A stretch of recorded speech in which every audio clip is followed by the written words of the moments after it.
भी है। यस। एक क्ले पॉट मेरा बेटे ने रखा हुआ था जिसमें हम लोग अमाउंट डालते रहते ना, मीन्स वो bank type, money bank type.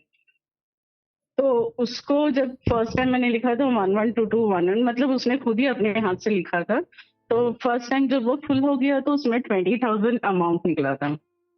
फिर वापस से सेकंड टाइम उसने रखा, तो सेकंड टाइम में शाह साहब सेम था, सब कुछ सेम साइज़, सब कुछ सेम था।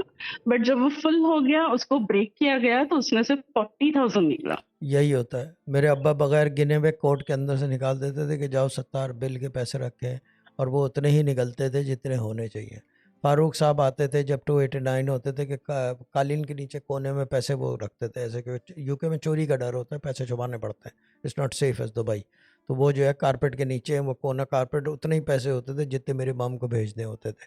ये इसको कहते हैं, ये this is what I am talking about, this is a prime example. और इसकी प्राइम एग्जांपल जो है हमारे पास एक नहीं है, मगर मैं एक ही का नाम लेता हूँ, जो यानी कि समझ लेंगे मेरे अपने तसर्रुफ़ में है, वो हैं जहाँ वाली बाजी। उन्होंने तो बहुत करीब से ये देखा है, जब खाने को नहीं होता दरवाज़ा खटखटाया, खाना आ गया, पैसे की जितनी ज़रूरत हुई उतने पहुँच गए। कैसे पहुँचे, ये अल्लाह ताला का काम है पहुँचाना, ठीक है ना। ये चीज़ है, क्योंकि जिसका नहीं होता कोई उसका खुदा होता है। कादर ख़ान और लावारिस, ठीक है ना, फिल्म है ये अमिताभ बच्चन की।